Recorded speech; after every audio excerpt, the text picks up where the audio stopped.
Saudi Arabia. He grew up an orphan from childhood. His mother and father died when he was a very young age, and he was raised by his uncle, Abu Talib, and became a merchant. Muhammad was a religious man, and where he it was a very polytheistic, pagan, they believed in many, many gods there. So when I say he was religious, he was praying and practicing the type of stuff that they did back then. It was not Christianity. But Muhammad was a religious man, and he began to pray alone in a cave named Hira on Mount Jabal al-Nur near Mecca for several weeks every year. Islamic tradition holds that during one of his visits to that cave in the year 610, the angel Gabriel appeared to him and commanded Muhammad to recite verses that would be included in the Quran, to the point where the angel started choking him to death and told him to read, but he was illiterate, and he said he could not read. And this continued multiple times, and he thought he was going to die. Finally he said, well, what do I need to read? And he began to give him pieces of the Quran. Now, from my point of view, and as we'll read a little further, this was a demon giving him, this was an angel that came and brought a different gospel, is exactly what this was. Muhammad, it says, was deeply distressed upon receiving his first revelations. I probably would be too if that happened to me. After returning home, Muhammad was consoled and reassured by Khadijah, his first wife. According to Muslim tradition, also, Muhammad's wife Khadijah was the first to believe he was a prophet. So when this happened, he did not even believe. He was not real sure what was going on. He didn't believe he was a prophet. He thought he was demon-possessed, is actually what it went on to say. Muhammad reported having several other revelations from Allah as well, and Muslims regard him as Allah's last and greatest prophet to mankind. Now, there is a lot to discuss about Muhammad, but I had to shorten it vastly. Now, I will say this: if you are talking to a Muslim and witnessing to them, it's best to have respect for Muhammad for them if you want to reach them, because they hold him in the highest esteem. So don't just go around bashing, and of course, I don't believe he was a prophet at all, but I think we still need to show respect in that sense. Y'all see what I mean? Y'all catch what I mean? That'll be the first thing that'll turn them away from even wanting to hear anything you have to say. Muhammad was monogamous for 25 years. Muhammad's first marriage was at the age of 25 to the 40-year-old Khadijah, so she was 15 years older than him, which was very odd at that time, and very odd nowadays. So, but after his first wife Khadijah died, he proceeded to marry 12 other women, and most of them were widows. Now, I will tell you this: Muhammad did a lot of good stuff, but he did even more worse stuff. And I'm going to more so include some of the very strange, more along the end of bad stuff, just so you get an idea of who we're talking about. Another one of his wives was named Aisha. Aisha was the daughter of Muhammad's close friend Abu Bakr. She was initially betrothed to another guy who I can't pronounce, a Muslim whose father, though pagan, was friendly to the Muslims. The majority of traditional sources state that Aisha was betrothed to Muhammad at the age of 6 or 7 years old. Okay. But she stayed in her parents' home until the age of 9 or 10, according to Ibn Hisham, when the marriage was consummated with Muhammad when he was 53. She was 9, he was 53. Okay, so you can see where this is really like, I don't care who you are, that's not right. I don't, that's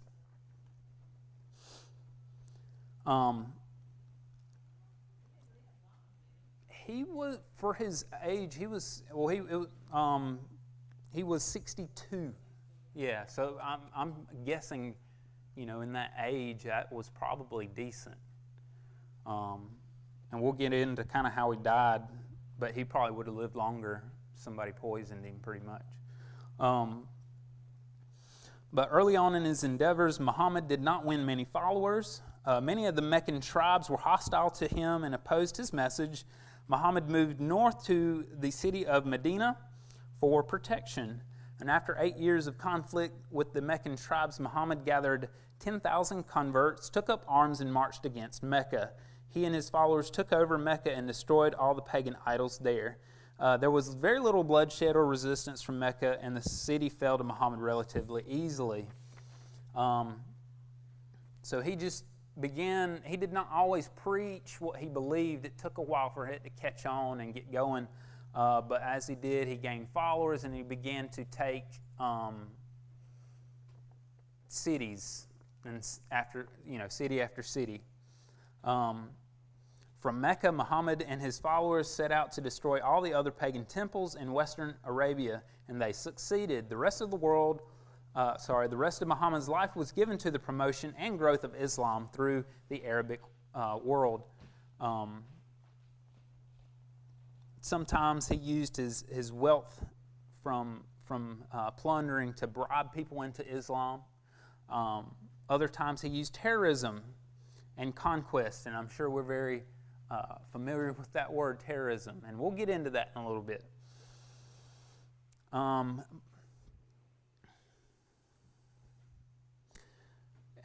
When approaching a city, Muhammad would offer terms of peace: accept Islam, the only true religion, and submit to Muhammad, and all would be well. If a city rejected these terms, Muhammad's forces would proceed to sack the city. So you either joined or you died. So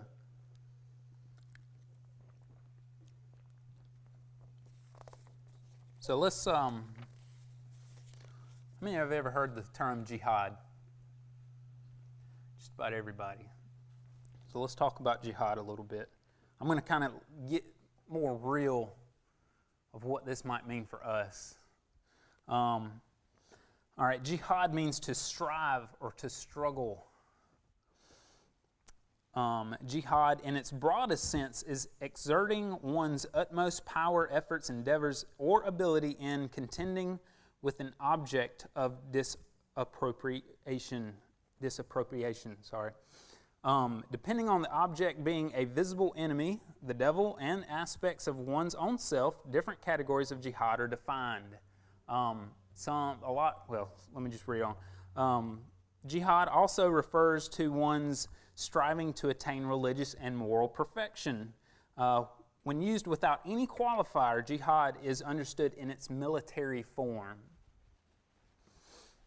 Some Muslim authorities, especially among the Shias and Sufis, distinguish between the greater jihad, which pertains to spiritual self-perfection, and the lesser jihad, which is defined as warfare. So they believe that the greater jihad is actually the struggle within yourself to live a godly life, essentially. And the lesser one is the actual warfare. Within Islamic jurisprudence, jihad is usually taken to mean military exertion against non-Muslim combatants. Jihad is the only form of warfare permissible in Islamic law and may be declared against illegal works, terrorist, criminal groups, rebels, apostates, and leaders or states who oppress Muslims. And most Muslims today interpret jihad as only a defensive form of warfare. And, that seems all good and all, but, we, at 9/11, that was a full-on attack against us. They were not defending anything. They came on our soil. And a lot of this, I'm reading from their point of view, so kind of remember that as I say this. So let's talk about what can justify jihad. There are a number of reasons, but the Quran is clear that self-defense is always the underlying cause. permissible reasons for military jihad is self-defense, strengthening Islam, protecting the freedom of Muslims to practice their faith, protecting Muslims against oppression, which could include overthrowing a tyrannical ruler, punishing an enemy who breaks an oath, and putting right a wrong. So according to them, those are the reasons why they can actually use military warfare against somebody. All right. Let's talk about what they believe jihad is not. And like I said, this is coming from them. So keep that in mind. What a jihad is not is a war is not a jihad if the intention is to force people to convert to Islam, conquer other nations to colonize them, take territory for economic gain, settle disputes, demonstrate a leader's power. So those are some things why they supposedly cannot. And let's get into some rules real quick, and then we're going to move on. And I kind of wanted to go over this because this actually does relate or can relate to us and wouldn't be a bad idea for us to know. Some rules of jihad. The opponent must always have started the fight. Okay? It must not be fought to gain territory. It must be launched by a religious leader. It must be fought to bring about good, something that Allah would approve of. Every other way of solving the problem must be tried before resorting to war. Innocent people should not be killed. You know, that just goes against what happened for us big time. Women, children, or older people should not be killed or hurt. Women must not be raped. Enemies must be treated with justice. Wounded enemy soldiers must be treated in exactly the same way as one's own soldiers. The war must stop as soon as the enemy asks for peace. Property must not be damaged. That was one that kind of made me laugh. And poisoning wells is forbidden. The modern analogy would be chemical or biological warfare. So that's a lot about jihad and kind of what it is. And I will say this, if you live in let's take the United States, for example. We are not a Muslim-dominant country. Therefore, the Quran tells them to try to live peacefully with everyone around them. If it is somewhat split, where it's maybe half and half, Muslims are told to be very defensive in a sense where if someone attacks them, they are to attack back. Now, in a more Muslim-dominant country, pretty much they are allowed to take the rest of the country over by force. So that's why I was, that's their mindset. That's what their Quran tells them to do. So, that's kind of scary. Thankfully we live in America where, they should live peacefully with us. Now, I'm sure some of y'all are asking, why are some Muslims like this and others aren't? Well, you got your radical extremism Muslims that believe in this. In Muhammad's life, towards the beginning, he kind of lived a more peaceful life. But as it went on, he got more aggressive, got more militant, and took over more and more. And that's kind of, some Muslims believe that Islam is a religion of peace. That is not the case. Even the Quran tells them pretty much that is not the case. But as Muhammad started gaining followers, he began taking more territory. They began to use more extreme measures to take over places, and that's why, some people believe to walk in Muhammad's footsteps to the point of, if he was as radical as possible, taking over territory and killing people and stuff like that, then they should also. But you've got other people who would live a normal, peaceful life. All right. So Muhammad, that was a bit about jihad. I'm going to end on a little bit with Muhammad. Well, we'll move into a little bit more. Muhammad died in 632 AD. He died as a result of being poisoned following his attack upon and conquest of the Jewish settlement near Khaybar. A few months prior to his death, Muhammad delivered a sermon at Ghadir Qum, where he announced that Ali ibn Ali Talib would be his successor. The succession to Muhammad is the central issue that divided the Muslim community into several divisions in the first century of Muslim history. All right.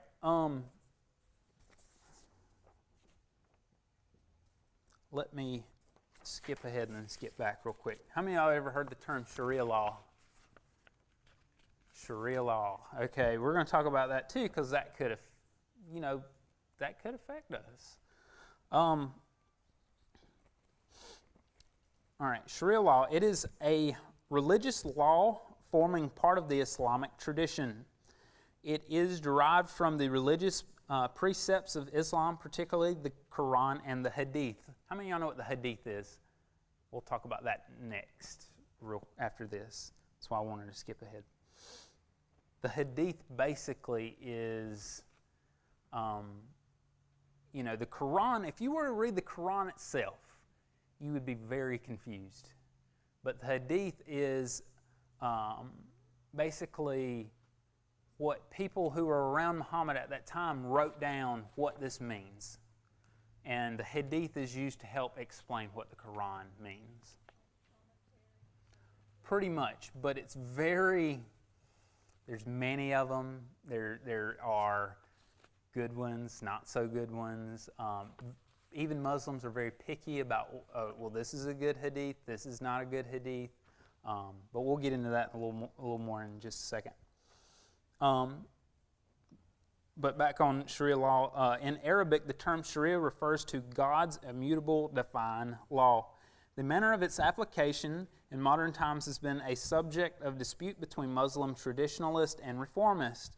The role of Sharia has become a contested topic around the world. I'm sure everybody knows that. Attempts to impose it on non-Muslims has caused intercommunal violence in Nigeria and may have contributed to the breakup of Sudan. Some Muslim minority countries in Asia, Africa, and Europe recognize the use of Sharia-based family laws for their Muslim populations. Some jurisdictions in North America have passed bans on use of Sharia, framed as restrictions on religious or foreign laws, which is good for us. There are ongoing debates as to whether Sharia is compatible with secular forms of government, human rights, freedom of thoughts, and women's rights. Sharia is enforced in Muslim-majority nations in a number of ways, including police enforcement. And according to Sharia law, and it's very, very extensive, it basically tells you exactly what to do, how to do it, what you should do, what you should not do. To me, I know this isn't the same, but it reminds me a lot of kind of how the religious leaders of Jesus' day were how, you got, start out with 200 laws that God laid out, and then, years later you have over 600. I think they intended it for it to be good, but it's not as good as it seems. Now Sharia, I heard a Muslim talk about Sharia law, and he was all for it. For example, if you are caught stealing something, you will lose a hand. No ifs, ands, or buts. If you are caught in adultery, you will die. I think you will be stoned to death.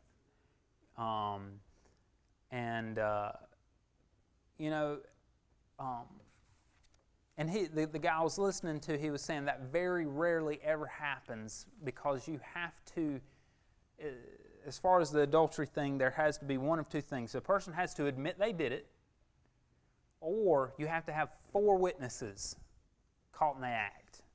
Which, if you really think about that, that's unlikely. And they even said if you admit to doing it, and they're about to stone you, right before they throw the stone, if you go, okay, you know what, I really didn't do it, then they won't stone you.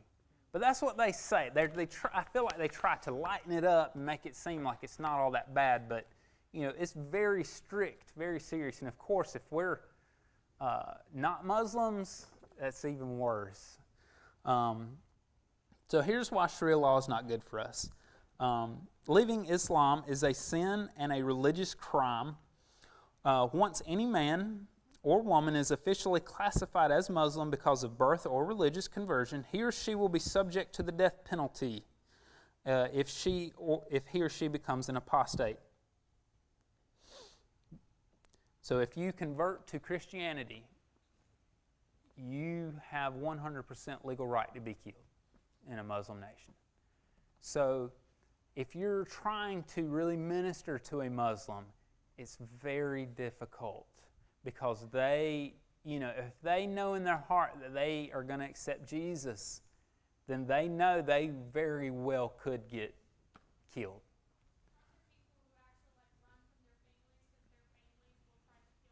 I'm sure. I'm very sure. The guy I was listening to, Nabil Qureshi, it didn't happen to him, but he lived in the United States also, so that probably has a lot of leniency. And he even asked one of his Muslim friends, he said, because he left Islam, should he kill Nabil? And he said he'd have to think about it. He got back with him and he said, because you live in a non-Muslim dominant country, no. But if you lived in a dominant country, he said he would have killed him. I mean, it's serious, serious stuff. So,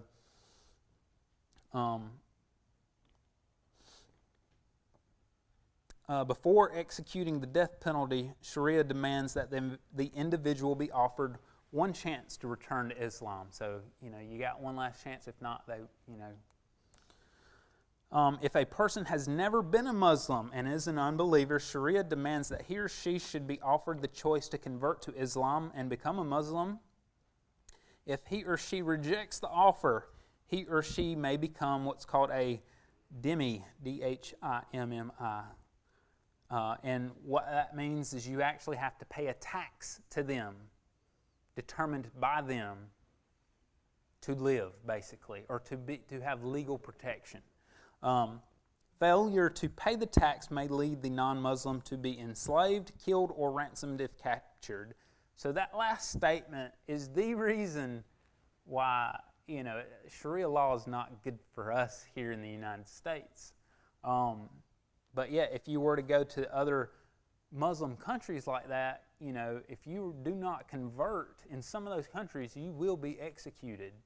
If you say, no, I'm a Christian, I'm good, that's very, very dangerous in those areas. How many of y'all, I know some of y'all have heard of Chris Vallison from Bethel. How many have ever heard of him?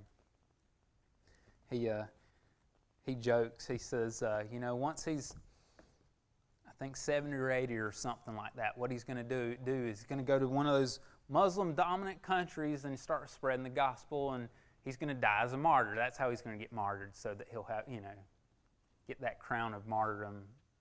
It's a joke, but the truth is, you do that. I mean, y'all know, y'all have heard in the news of stuff that's going on with that. It's dangerous stuff.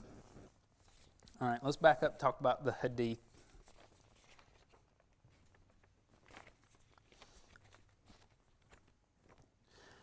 All right, the hadith is the Arabic word for speech, report, account, narrative.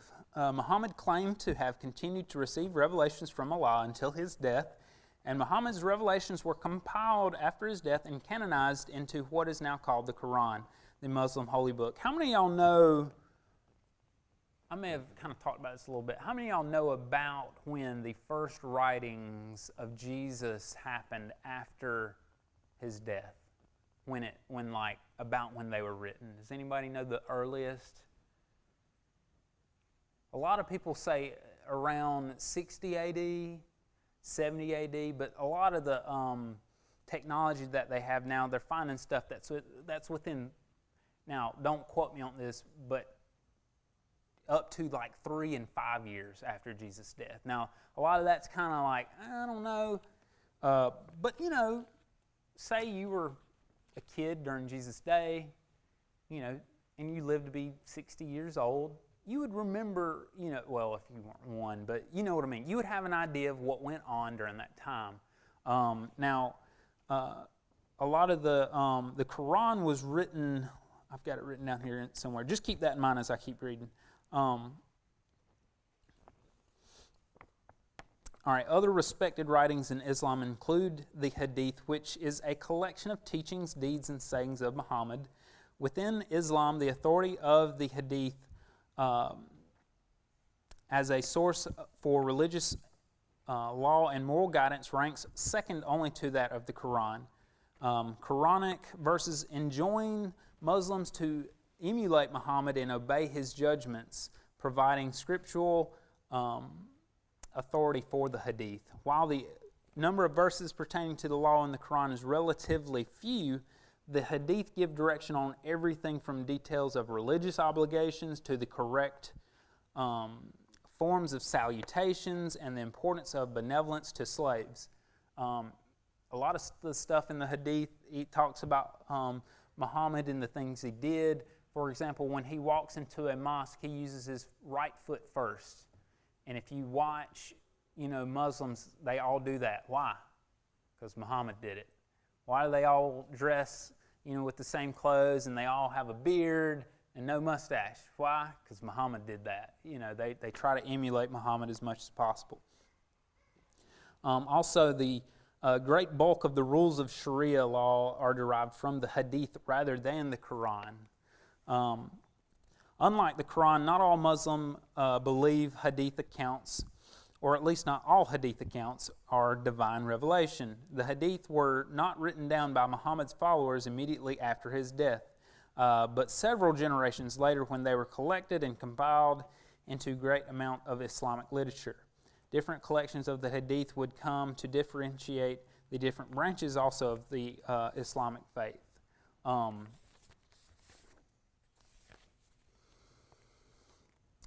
Because some Hadith include questionable and even contradictory statements, the authentication of the Hadith became a major field of study in Islam. Individual Hadith are classified by Muslim clerics and jurists into categories such as authentic, good, or weak. However, different groups and different scholars may classify a Hadith differently. Now, the Quran was actually recorded hundreds of years after Muhammad's death. That's kind of, I thought I had it written down, but I didn't. I don't remember exactly. I think it's over 200 years. So, a lot of people, that's a long time, 200 years after that happened. So a lot of people believe, it could have easily been tampered with or changed or added this or added that. And, that's the advantage actually that Christians have. The Muslims will throw this in Christians' face that, you got the NIV, the ESV, the New King James, this and that. They say, we only have one version, and it is the original version. But, for us, they had just one copy of that book at one point, and we have tens of thousands of manuscripts. So, we can look at that and go, okay, what did the Bible actually say? And over time, you can compile it to what we have today. You just have to accept it for what it is. There's no way of looking back and saying, oh, well, let's try and make sure this is right. No, you just have to accept it for what it is. And I do like that we have so many manuscripts because, we can look up and see exactly what they say. There is a lot more about Islam, and if you're interested, or one day, like I said, down the line, you get a friend or a coworker or somebody that's Muslim, I'd love to sit down with you and let's research this more. Or I'm very interested in reaching people like this because they need the truth. We've got the truth. And that's my plan after this, is to talk more about Christianity and why it's true. I've only gotten a chance to do one of those about God at least creating the universe. But if y'all got any questions, if you think of one later, come get with me. I'd love to help. All right, Pastor AT, that's all I've got.